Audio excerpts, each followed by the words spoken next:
कतई नहीं चाहूंगा, लेकिन जिनके घर टूट रहे हैं, जिनका आशियाना उजड़ रहा है, उनसे पूछिए कि उनके ऊपर क्या गुजरती है, किस ढंग से तकलीफें आती हैं, उनसे पूछिए। सुधीर जोशी जी, बहुत शुक्रिया आपका कमेंट लिखने के लिए। लिखते रहिए और मज़े लेते रहिए, हम भी मज़ा लेते हैं आपकी बातों से, और ट्रोल करते रहिए। लेकिन आना चाहता हूं, इधर हमारे साथी स्टूडियो में मौजूद हैं समीरात्मज मिश्र जी के पास। समीर जी, बहुत शांतिपूर्ण, आप बहुत गंभीरता से सुन रहे हैं हम लोगों की बातों को। जरा समझूं आपसे कि क्या यहाँ पर, देखिए पैटर्न समझ में आ रहा है, कई जगहों पे बीजेपी आगे है ये, लेकिन एक बात यहाँ जो प्रशांत टंडन जी, इकबाल भाई, हमारे और साथी अमलेंदु जी, आंचल, सब जो अपनी बात यहाँ रख रहे हैं, ये गति बहुत धीमी है। ये धीमी गति का कारण यहां समझ में नहीं आ रहा है। प्रशांत जी जिसका अंदेशा यहां पर लगा रहे हैं, क्या आपको भी यही लगता है कि ये धीमी गति चुनाव आयोग जानबूझ के कर रहा है? क्योंकि ईवीएम से ये वो नहीं है कि चलो 1 2 3 4 कागज बैलेट पेपर नहीं यहां काउंट कर रहे हैं। यहां मशीन में एक बटन दबाए कट कट कट कट, जैसे रुपए गिनते हैं ना, यहां रुपए से भी तेज गिना जाता है।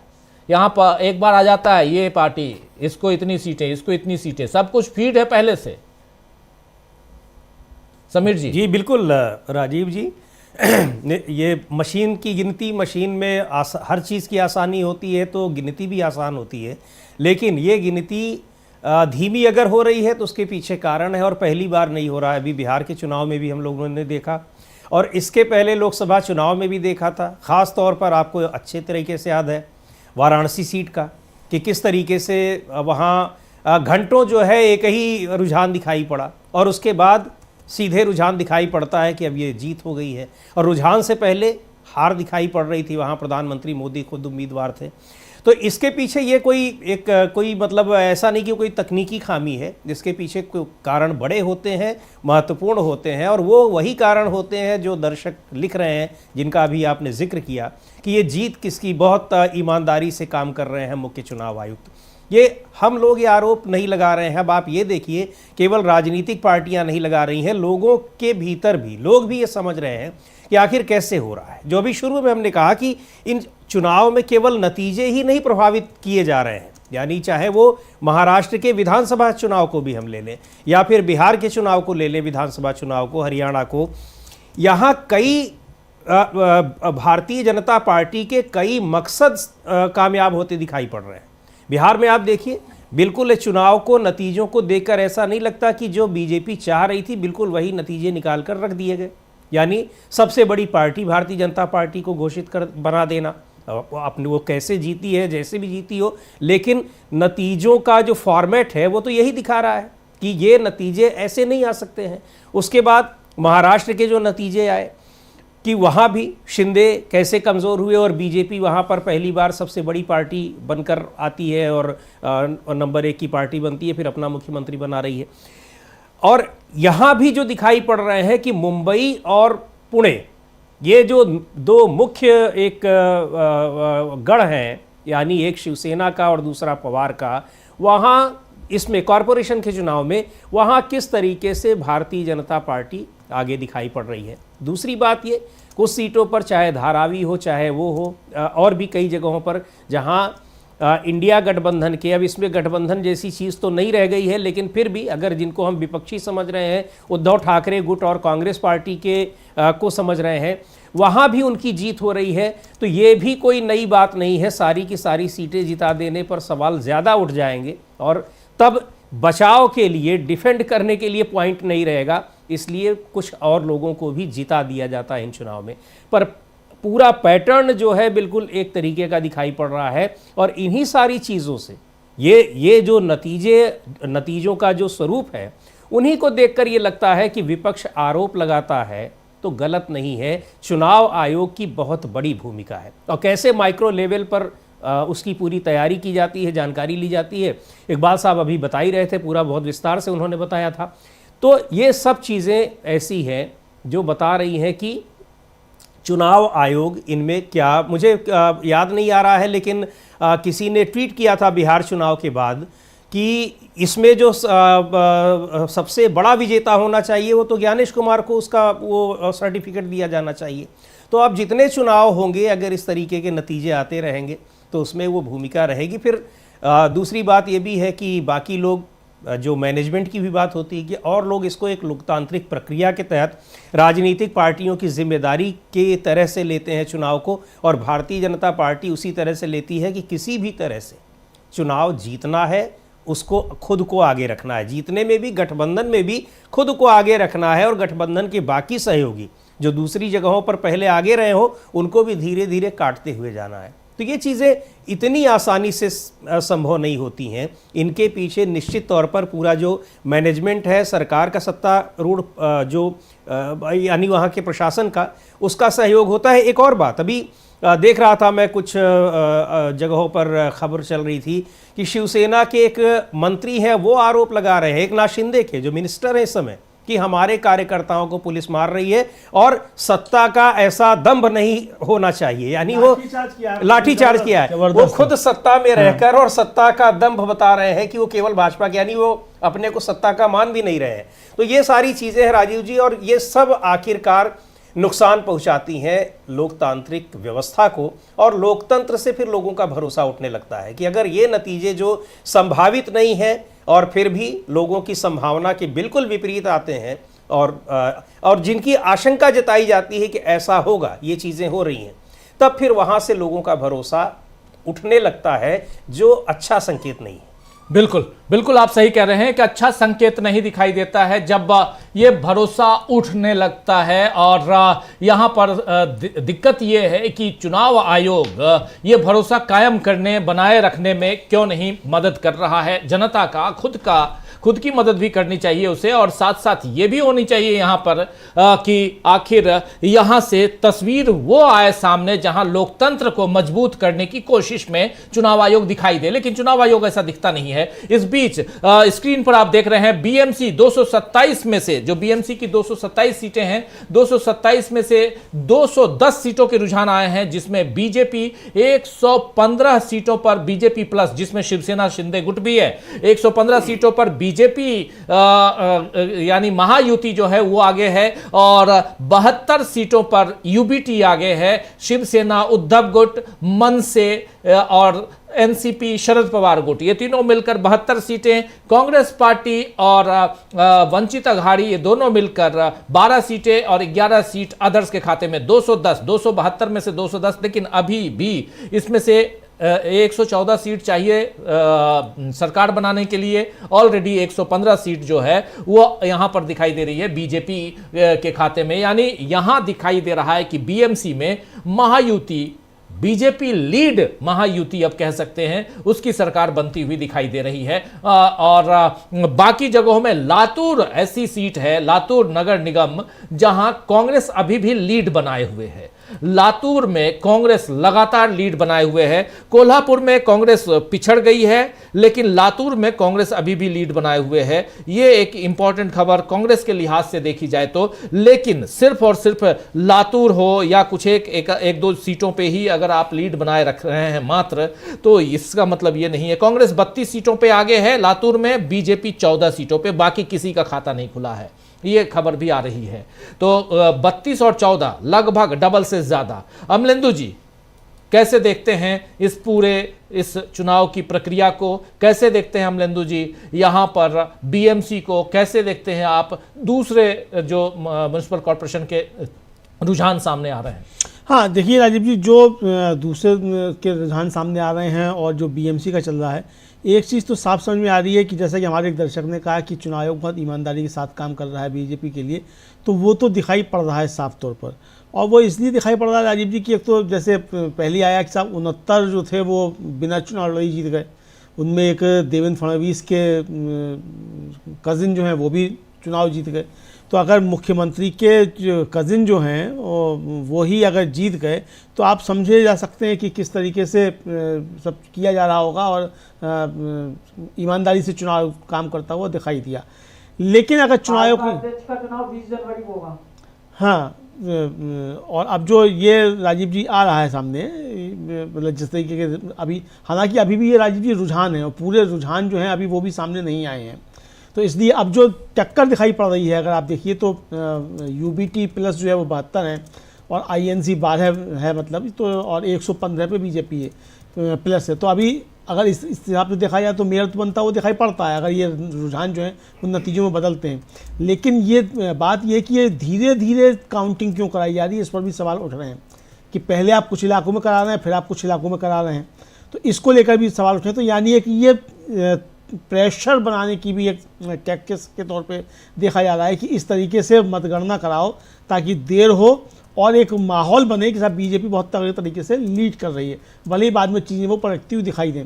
अब ये कितना पलटेंगी नहीं पलटेंगी हम नहीं कह सकते, लेकिन जो चल रहा है और जो आरोप लग रहे हैं उन आरोपों पर भारतीय जनता पार्टी की भी कोई सफाई किसी तरीके की नहीं है, चुनाव आयोग की भी किसी तरीके की कोई सफाई नहीं है, और आरोप जो है वो लगातार बढ़ते जा रहे हैं।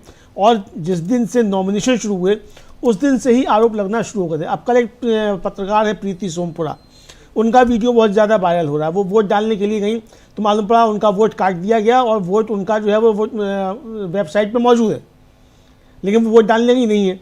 उनकी सोसाइटी में से 40 में से 32 लोगों के नाम कटे हुए थे, मतलब जो वोट डालने के नहीं मिले। तो अब इस पर चुनाव आयोग क्या सफाई देगा कि भाई 40 लोगों के नाम वेबसाइट पे हैं लेकिन वो बूथ पर वोट डालने के लिए आ रहे हैं, तो 32 लोग जो उनमें से गायब हैं उन्हें वोट नहीं डालने दिया जा रहा। इस तरीके के बीजेपी की सांसद हेमा मालिनी वो बाहर निकल के मीडिया से बात कर रही थी और बीच में एक बुजुर्ग जो आकर के तमाम आरोप लगा रहे हैं चुनाव आयोग को बीजेपी को लेकर। तो ये जो सब विजुअल्स आ रहे हैं राजीव जी, तो ये कहीं ना कुछ इशारा करते हैं कि अगर इतना ज़्यादा अनरेस्ट है, बीजेपी को लेकर इतनी ज़्यादा नाराज़गी है कि हेमा मालिनी को मीडिया से बात नहीं करने दे रहा है एक बुजुर्ग आकर के, और तमाम जो है आरोप लगाए जा रहे हैं और भीड़ जो है जो लोग खड़े हुए हैं वो उनका समर्थन कर रहे हैं, तो ये आप समझ सकते हैं कि किस तरीके से चुनाव आयोग के जरिए कुछ खेल किया गया होगा, या चुनाव आयोग का नहीं हो। अब जो रोहित पवार ने आरोप लगाया कि साहब 15 मिनट का अंतर है ईवीएम मशीनों के टाइम में और जो समय चल रहा है, तो भाई ये मशीनें कहाँ से आई थी, बांग्लादेश से आई थी क्या? बिल्कुल। तो लग तो ये रहा है बांग्लादेश की मशीनें हैं। जिस तरीके से नतीजे आ रहे हैं तो नतीजे तो राजीव जी यही बता रहे हैं कि बांग्लादेश की ये मशीनें होंगी। तो हो सकता है बांग्लादेश से आई हो, नया चुनाव आयोग है चूँकि, तो नए काम कर भी सकता है, मशीनें बांग्लादेश की भी आ सकती हैं, और नोटा एक क्षेत्र में आगे चल रहा है। तो ये बहुत कुछ जो है राजीव जी इशारा करता है कि ये ठीक है, चुनाव आपको कराना था, चुनाव हुआ और इसको लेकर पहले ही सब शंकाएं व्यक्त की जा रही थी, तो वो नतीजे अगर इतने के बाद भी अगर आप 115 पे ही अभी आप दिखाई पड़ रहे हैं 210 में, तो ये राजीव जी मुझे लगता है बीजेपी को भी चिंतन करने की आवश्यकता है कि क्या ज्ञानेश कुमार जी ईमानदारी से काम कर तो रहे हैं लेकिन पूरी ईमानदारी से नहीं कर रहे हैं जी, वरना लेकिन यहाँ पे बिहार जैसे नतीजे आने चाहिए थे।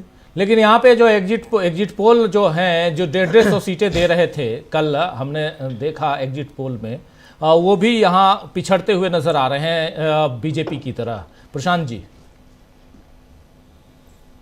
देखिए, जिस दिन इलेक्शन कमीशन ठीक हो गया, जिस दिन इलेक्शन कमीशन निष्पक्ष हो गया, तो जितने गुप्ता जी टाइप लोग हैं एग्जिट पोल करने वाले, इन सब के एग्जिट पोल हमेशा गलत होंगे, क्योंकि ये हमेशा बीजेपी को जीता हुआ दिखाएंगे। अभी क्योंकि इलेक्शन कमीशन साथ है तो बीजेपी जीतती है, तो उनका एग्जिट पोल कमोबेश ठीक रहता है। जिस दिन यहाँ पे टीएन सेशन टाइप कोई आ गया और इलेक्शन कमीशन जो है ठीक हो गया, या सुप्रीम कोर्ट ने ही कुछ कर दिया कल को अगर, तो इनके एग्जिट पोल गलत हो जाएंगे, पहली बात। दूसरी बात, देखिए, अब तक का जो रुझान है, अब काउंटिंग को शुरू हुए 3 घंटे से ऊपर हो चुका है राजीव। 3 घंटे में तो उत्तर प्रदेश और बिहार जैसे राज्यों के, बड़े राज्यों के लगभग 80-90% 100% रुझान आ जाते हैं। ये सिर्फ शहरी इलाकों में नगर पालिका के चुनाव है ये, और उसके बाद भी आप देखिए कि मुंबई के भी सारे नहीं है और बाकी जगह भी बहुत पीछे हैं। तो ये स्लो काउंटिंग जो हुई है ये साजिशन है। अभी इसके बारे में बातें कम हो रही हैं, लेकिन अभी ये धीमे धीमे नेता लोगों को, जो कैंडिडेट है, वो बताएंगे ये स्लो काउंटिंग क्यों की जा रही है। ये स्लो काउंटिंग जब रुकती है तो उसके बाद क्या होता है, जब वापस काउंटिंग शुरू होती है तो फिर क्या होता है, ये अभी, क्योंकि हम तो कैमरे के सामने बैठे हैं और हम ज़्यादा इसमें अभी पता नहीं कर सकते, लेकिन जब लोगों से फोन में बात करेंगे तो समझ में आएगी चीज़ें कि ये स्लो काउंटिंग क्यों हो रही है। लेकिन जो स्क्रीन पर दिख रहा है और जो बाकी जगह पे भी मैं देख रहा हूँ कि नासिक में अब 122 में से सिर्फ 53 जगह का रुझान है, नागपुर में 143 151 में चलिए वहाँ तो काफ़ी आ गए, लेकिन पुणे में भी 122 ही है। तो ये तो स्लो काउंटिंग एक फैक्टर है, बड़ा फैक्टर है जिस पे बात होगी आगे। दो तीन चीज़ें जो अब तक की हैं उसको मैं दोहरा दूं। एक, जितनी सीटें आ रही हैं शिवसेना उद्धव ठाकरे को, तो ब्रांड ठाकरे परिवार तो बच गया। विपक्ष में रहकर, सत्ता से बाहर होकर, ईडी सीबीआई के दायरे में रहकर और रिसोर्सेस खिंच जाने के बावजूद अगर वो ऐसा परफॉर्म कर रहे हैं तो इसका मतलब है कि मराठी मानुस ने उनका साथ दिया है। और इस चुनाव में, चाहे वो थाने का चुनाव हो, चाहे वो मुंबई का चुनाव हो, असली और नकली शिवसेना का भी फैसला मुंबई के लोगों ने कर दिया कि बाल ठाकरे की लेगेसी किसके पास गई है। दूसरा फैसला यहाँ पे हो गया कि अजीत पवार की पॉलिटिक्स, देखिए शरद पवार तो अब जिस ओवर के जिस पड़ाव पे है उसके बारे में क्या कहा जाए, उन्होंने जितनी इनिंग खेलनी थी खेल चुके हैं। अजीत पवार की पॉलिटिक्स में बड़ा सवालिया निशान खड़ा हो गया है। अपने ही घर में लोगों ने उनको साथ नहीं दिया। जो बात हमको लग रहा था कि शायद ये वहाँ पे पुणे की म्युनिसिपल में एनसीपी का कब्जा हो जाएगा, लेकिन अब वो जिस तरीके का रुझान है, लगता नहीं कि संभव है और बहुत पीछे हैं। तो इतना पीछे होने का वजह मतलब यही है कि उनकी पॉलिटिक्स में अब बड़ा एक रुकावट या सवाल खड़ा हो गया है कि उनकी भविष्य की पॉलिटिक्स क्या होगी। वॉशिंग मशीन का फायदा हो गया, लेकिन वॉशिंग मशीन के बाद का फायदा नहीं मिला उनको। जनता ने साथ नहीं दिया, वॉशिंग मशीन से धुल गया गए, लेकिन जनता ने साथ नहीं दिया। तीसरी एक जो बड़ी बात है, जो जिसका नेशनल बीजेपी के पॉलिटिक्स में जिसका असर होगा, वो देवेंद्र फडणवीस है। ये चुनाव, जैसा मैंने कहा कि ये चुनाव में मोदी अमित शाह नहीं गए थे, देवेंद्र फडणवीस ने प्रचार किया था, उनके लीडरशिप में ये हुआ है। तो अब जाहिर सी बात है कि अयोध्या हार चुके योगी जी से बड़ी दावेदारी नंबर 2 के लिए अब देवेंद्र फडणवीस की हो गई है। और अब ये चर्चा बीजेपी के अंदर होगी कि कौन आगे। तो बहुत ज़्यादा मेहनत कर रहे हैं इस दिल्ली आने के लिए योगी आदित्यनाथ भी, लेकिन वो रिजल्ट वैसा नहीं दे पाए। देवेंद्र फडणवीस ने वो रिजल्ट भी दे दिया, विधानसभा में भी और अब बीएमसी में भी, जैसे भी दिया हो, लेकिन वो दे दिया। तो देवेंद्र फडणवीस जो हैं वो योगी आदित्यनाथ को उत्तराधिकारी वाले मामले में तो पीछे छोड़ चुके हैं। जी राजीव। बिल्कुल, बहुत महत्वपूर्ण बातें यहाँ पे हम लोग कर रहे हैं। प्रशांत टंडन जी अपनी बात रख रहे थे और इसमें कैसे यहाँ इस चुनाव के रिजल्ट के अंदर जो राजनीति चल रही है उस राजनीति को उजागर करने की कोशिश हो रही है। यहाँ पे एक तरफ बृहन मुंबई जो सबसे बड़ा नगर पालिका, सबसे बड़ी नगर पालिका है, जिसमें इसको ऐसे ही बृहन मुंबई महानगर पालिका कहते हैं, महानगर पालिका है। बजट इस बार का जो आएगा लगभग 1 लाख करोड़ का होगा। 78,000 करोड़ का बजट तो ऑलरेडी पहले है, लेकिन 2017 में ये चुनाव, आखिरी चुनाव के बाद 5 साल बाद 22 में चुनाव होना चाहिए था, लेकिन 2022 में चुनाव ना होकर ये चुनाव अब 2026 के इस 15 जनवरी को चुनाव करवाए गए और 16 जनवरी आज इसका रिजल्ट आ रहा है। नतीजे आपके सामने हैं, नतीजे नहीं, रुझान आपके सामने हैं। 210 सीटों के रुझान आपके सामने हम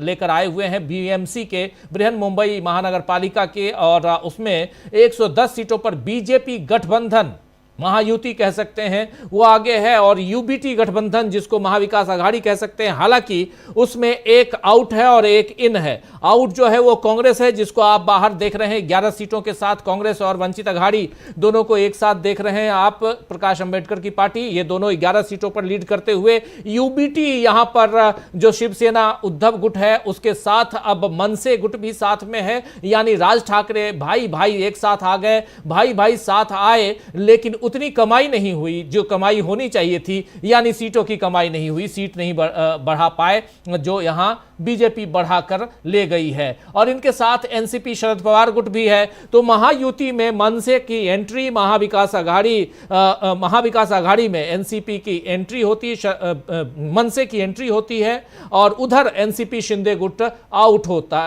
एनसीपी माफी चाहूंगा अजित गुट आगे होता है। इतना वहां गड़बड़ है समीरात्मज मिश्र जी, इतना गड़बड़ है, ये इधर वो उधर, ये इसके साथ वो उसके साथ नहीं, हम इनके साथ लड़ेंगे। चाचा भतीजा एक जगह साथ आए, लेकिन वहां भी ओवरऑल जो यहां रुझान है, रुझानों के पैटर्न को देखिए तो साफ समझ में आता है कि कुछ तो गड़बड़ है। जी बिल्कुल। एक मेरे पास एक मैसेज आया हुआ है, तो मैं उसको बताना चाहूँगा। हालांकि उन्होंने हल्के मूड में लिखा है, लेकिन बड़े प्रबुद्ध व्यक्ति हैं। भेज रहे हैं कि हमें तो लगता है जहां ईवीएम में वोट ज़्यादा है वो ईवीएम मशीन दूसरे चुनाव क्षेत्र में ट्रांसफ़र कर दे रहे होंगे, जैसे पुराने ज़माने में मूवी की रील एक हाल से दूसरे हाल में ट्रांसफ़र करते थे। स्लो काउंटिंग का रीज़न तो यही लग रहा है। तो ये इस तरह ये चीज़ें केवल ऐसा नहीं है कि वहाँ जो पार्टियाँ चुनाव लड़ रही हैं उनके बीच में और पत्रकारों के बीच में, विश्लेषकों के बीच में आ रही हो, आम लोगों को भी ये सारी इन सब चीज़ों का एहसास है, जानकारी है, और उनको पता लग रहा है। कोई अनभिज्ञ नहीं है कि आखिर ईवीएम से गिनती हो रही है, उसमें इतना टाइम क्यों लग रहा है। वहाँ तो ये भी नहीं होगा कि मशीन ख़राब हो गई, ख़राब हो जाएगी तो जितने वोट पड़े हैं वो सब गए उसमें। तो यहाँ इस स्लो मोशन का रीज़न क्या है? स्लो मोशन का रीज़न यही है कि मन मुताबिक जहाँ पर चीज़ें नहीं आ रही होंगी, या एक काफ़ी देर तक ये माहौल बनाए रखना कि यहाँ पर एक बीजेपी बिल्कुल जीत रही है, या और उसके बाद फिर नतीजे अगर थोड़े बहुत हेर फेर वाले आते भी हैं तो उतनी देर के लिए एक माहौल को मीडिया में बनाए रखना है, या जो भी हो। वहाँ चूँकि बहुत सारी सीटों पर यह भी होता है कि कम अंतर रहता है, जीत हार का कम अंतर रहता है, वहाँ लोग काउंटिंग सेंटर पर भी दबाव बनाए रखते हैं, फिर से काउंटिंग की बात करते हैं। इन सब वजहों से भी काउंटिंग स्लो हो रही हो, और जब स्लो हो जाती है तो फिर क्या होता है, बाद में जिसको जिताना चाहते हैं वहाँ के अधिकारी, वहाँ जो मतगणना अधिकारी होते हैं वो जिता ले जाते हैं। प्रशासन का रोल बहुत अहम हो जाता है, वो भी तब जबकि सब कुछ सत्तारूढ़ पार्टी के फेवर में हो रहा हो, सारा पूरा लेवल प्लेइंग फील्ड तैयार की गई हो एक खास पार्टी के लिए, गठबंधन के सहयोगियों के लिए भी नहीं, क्योंकि गठबंधन के सहयोगी भी उसी तरह की शिकायतें कर रहे हैं। शिवसेना के मिनिस्टर कह रहे हैं कि हमारे कार्यकर्ताओं को पीट दे रहे हैं पुलिस वाले। ये सरकार का ये दम्भ है, इतना अहंकारी नहीं होना चाहिए। अरे भाई, सरकार में तो आप भी हैं। तो वो अपने को भी नहीं मान रहे हैं सरकार में। हाँ, एक ज़रूर है कि स्टेफनी की तरह लगे हुए हैं, लटके हुए हैं, 2-4 लोगों को मंत्रिमंडल में पद मिला हुआ है, लेकिन सरकार में उनकी कोई भूमिका नहीं है, ये उनको भी अच्छे से पता है। इन परिस्थितियों में अगर ये सारे चुनाव हो रहे हैं तो चुनाव के नतीजे बहुत हैरान करने वाले कहा जाए नहीं है, क्योंकि इस तरह के चुनाव होंगे, इस तरह की चुनावी तैयारी होगी, इस तरह लोगों को प्लेइंग फील्ड मिलेगा, तो फिर नतीजे ऐसे ही आएंगे, या बल्कि उस तरह के आने चाहिए थे जो एग्जिट पोल वालों ने जिस तरह की ये उम्मीद की थी। यानी उनको लग रहा था कि बिहार वाला माहौल फिर से बन जाएगा। क्या करना है, कोई वोटिंग मशीन में जिन लोगों ने वोट दिया है केवल वही तो गिने नहीं जाने हैं। और ये सारी चीज़ें इसलिए हम लोग कह रहे हैं क्योंकि ये शिकायतें वहाँ आम मतदाताओं की आ रही हैं। जिस तरह से अभी अमलेंदु जी ने उदाहरण दिया, ऐसे उदाहरण ढेरों पड़े हैं। कल से हम लोग कितने देख रहे हैं। कई लोग पर्सनली बता रहे हैं कि उनके नाम कट गए, उनकी सोसाइटी में, उनके इलाके में 20 लोगों के नाम कट गए। तो ऐसे 1-2 उदाहरण नहीं है। पर इन सबसे हैरानी की बात है कि इन सारी शिकायतों पर चुनाव आयोग का क्या रुख है, चुनाव आयोग का क्या रिस्पांस है, वो हैरान करने वाला है। किसी की कोई शिकायत से उसके ऊपर फर्क नहीं पड़ता है। तो ये सबसे ज्यादा सोचने वाली बात है। जी बिल्कुल बिल्कुल, ये बहुत ज्यादा सोचने वाली बात है चुनाव आयोग पे। लेकिन ये जो पैटर्न दिखाई दे रहा है, बहुत ही स्लो गति से यहां पर काउंटिंग हो रही है। ये स्लो गति से काउंटिंग का मतलब क्या है, इसका मकसद क्या है, ये पूछा जा रहा है। बार बार कई लोग ये सवाल अब कर रहे हैं कि ऑलरेडी अब 1:20 ईवीएम से काउंटिंग, और ईवीएम की काउंटिंग में आप याद कीजिए कि चाहे वो किसी राज्य का चुनाव हो, चाहे देश का चुनाव यानी लोकसभा का चुनाव हो, इन चुनावों में हमने देखा है कि अगर ईवीएम से काउंटिंग होती है, वोटिंग होती है, उसके बाद ईवीएम काउंट किया जाता है, तो वो बहुत तेज गति से वहां काउंटिंग होती है। और अब तक एक रुझान जो है वो रिजल्ट में तब्दील होते हुए नजर आते हैं। लेकिन यहां पर सिर्फ और सिर्फ अगर बृहन मुंबई महानगर पालिका की बात करें तो यहां दिखाई दे रहा है कि सिर्फ अभी तक एक नतीजे घोषित हुए हैं, वो भी धारावी के, जिसमें कांग्रेस पार्टी की जीत हुई है। बाकी जगह अभी तक लीड या अभी काउंटिंग की ही बात चल रही है। 227 में से 210 सीटों के यहां पर रुझान सामने आए हैं, जिसमें से 110 सीटों पर बीजेपी गठबंधन आगे है, 77 सीटों पर यूबीटी यानी शिवसेना उद्धव गुट आगे, और आईएनसी यानी कांग्रेस पार्टी 11 सीटों पर आगे। अदर्स के खाते में 12 सीटें यहां जाती हुई दिखाई दे रही हैं। बीएमसी की बात हो रही है, लेकिन उसके अलावा तमाम अलग अलग कॉर्पोरेशन की बात करें, म्युनिसिपल कॉर्पोरेशन की बात करें, तो उसमें मैक्सिमम जगह पर बीजेपी लीड में है। लेकिन लातूर में यहां कांग्रेस पार्टी बीजेपी से डबल से भी ज्यादा सीटों पर आगे है। तो लातूर कांग्रेस के हवाले जाते हुए दिखाई दे रहा है, लेकिन वहां की जो नगर पालिका है वो उसके हवाले, कांग्रेस के हवाले जाती हुई दिखाई दे रही है। लेकिन बीएमसी में इस बार बीजेपी बाजी मारती हुई दिखाई दे रही है। अभी भी बीएमसी में बीजेपी का गठबंधन जो है वो 214 सीटों का जो जादुई आंकड़ा है उसको अभी तक पार नहीं किया है, और उसका इंतजार रहेगा कि ये आंकड़ा कब ये छूते हैं, पार करते हैं। एक बार इन्होंने पार किया था, 115 सीटों पे आए थे,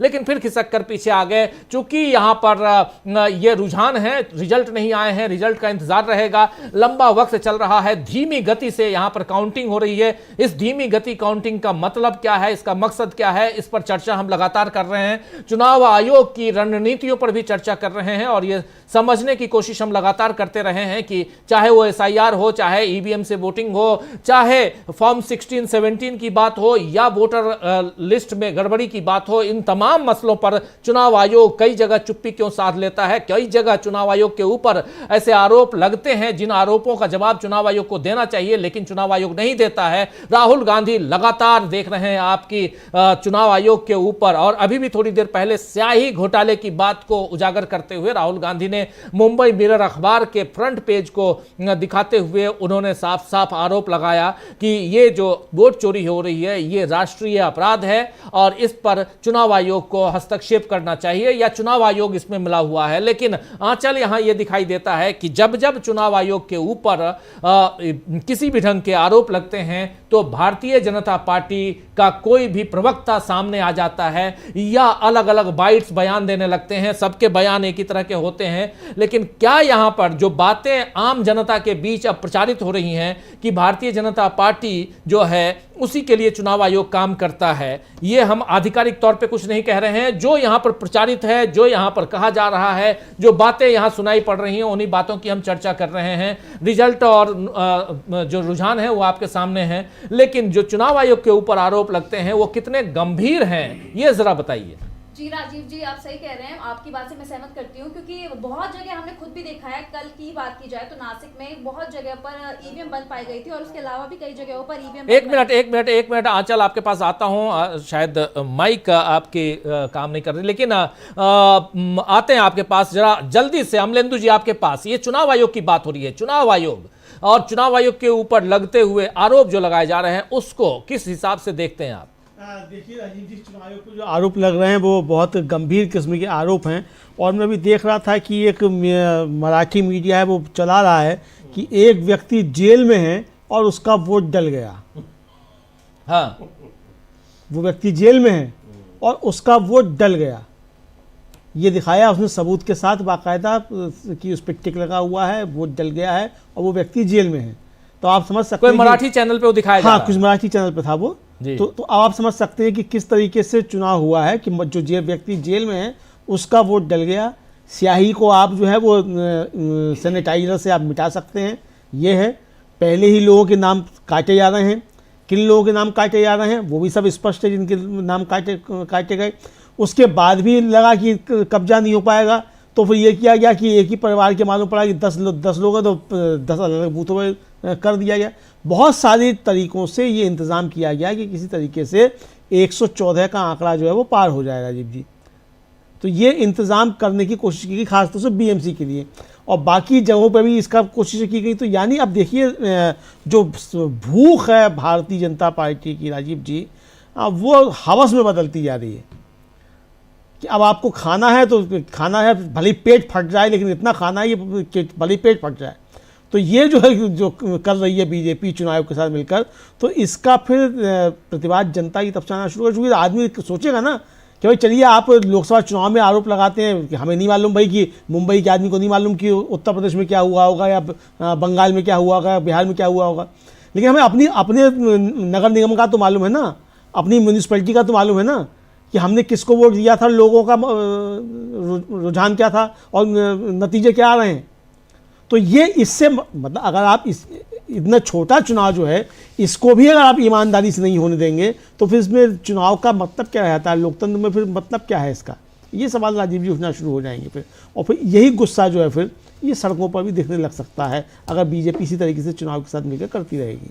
बिल्कुल आप सही कह रहे हैं, बीजेपी और चुनाव आयोग की मिलीभगत है क्या? यहां पर बार बार बीजेपी के ऊपर और चुनाव आयोग के ऊपर, खासकर चुनाव आयोग ज्ञानेश कुमार के ऊपर ये आरोप क्यों लगते हैं कि ज्ञानेश कुमार बीजेपी के लिए काम करते हैं, बीजेपी की बी टीम बनकर रह गए हैं? यहां पर चुनाव में तमाम चुनावों में बीजेपी को जिताने या बीजेपी के सहयोगियों को जिताने की कोशिश चुनाव आयोग क्यों करता है? ऐसे सवाल कांग्रेस पार्टी की तरफ से भी उठाए जाते हैं और ऐसे आरोप दूसरे दल भी, विपक्षी दल भी लगा रहे हैं चुनाव आयोग के ऊपर। ज्ञानेश कुमार सबसे ज्यादा चर्चित व्यक्ति आज की तारीख में हैं, और लेकिन चर्चित व्यक्ति अगर वो अच्छे कामों के लिए होते तो ज्यादा खुशी होती इस देश को कि एक बढ़िया शानदार चुनाव आयुक्त मिल गया है, मुख्य चुनाव आयुक्त मिल गया है।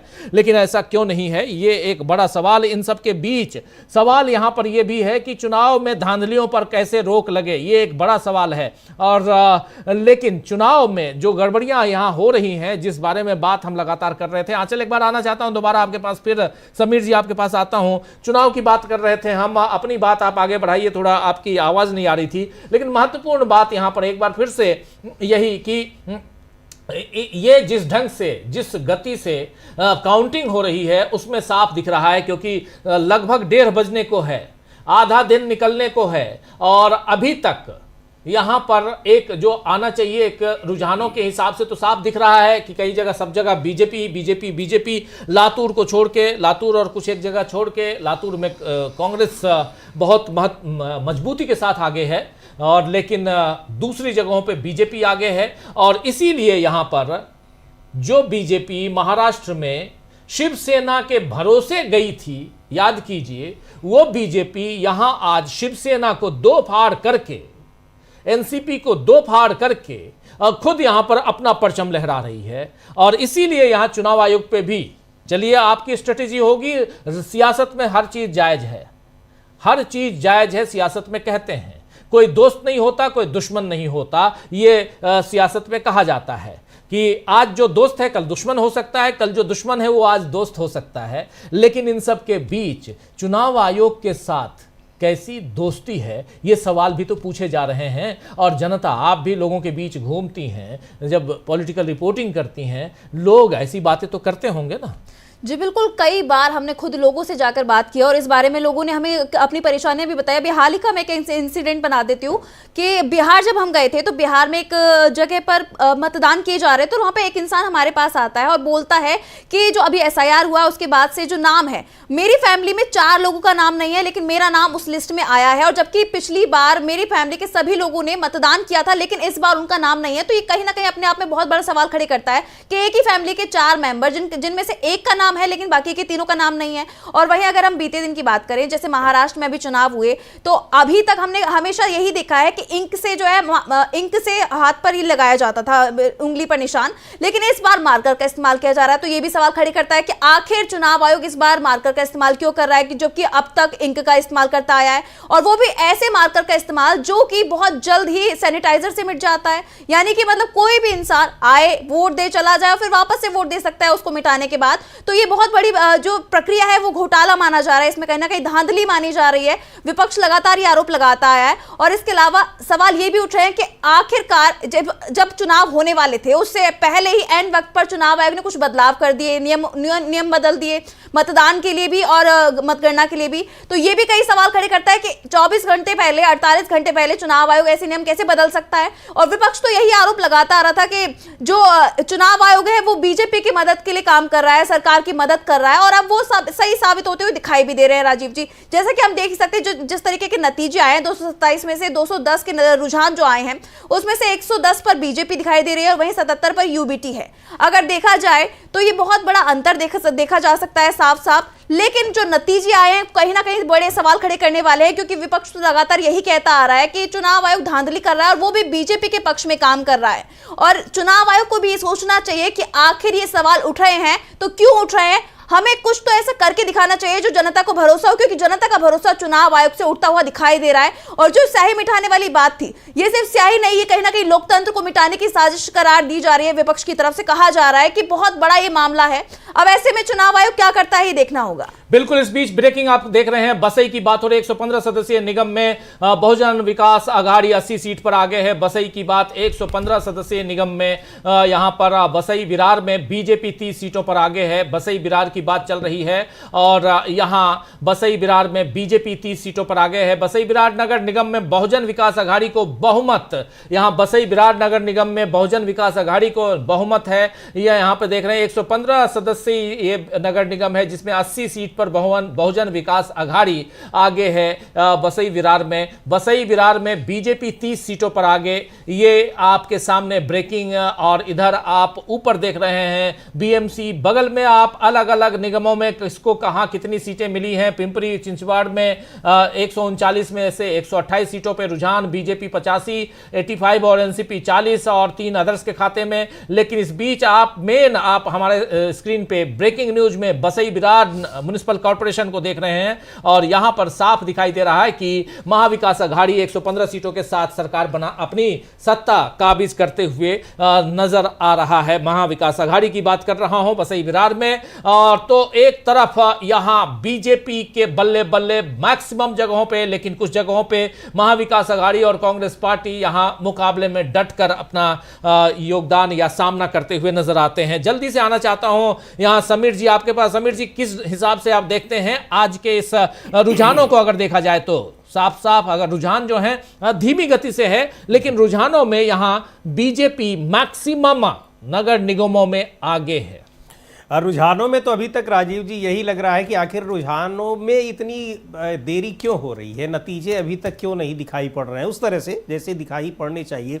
अभी आप लोग जिक्र कर ही रहे थे कि तमाम बड़े राज्यों में अब तक ये पता लग जाता था कि क्या परिणाम पूरी तरीके से आने वाला है, यानी अब किसकी सरकार बननी किसकी नहीं बननी है ये तय हो जाता था। यहाँ अभी रुझान आ रहे हैं और रुझान भी इस तरह के आ रहे हैं कि अभी बड़े उलटफेर तक दिखाई पड़ रहे हैं। बीएमसी की अगर हम लोग बात करें, अभी कुछ देर पहले 114 उससे 115-16 सीटों पर थी, फिर कम हुई, उधर शिवसेना की सीटें बढ़ रही हैं।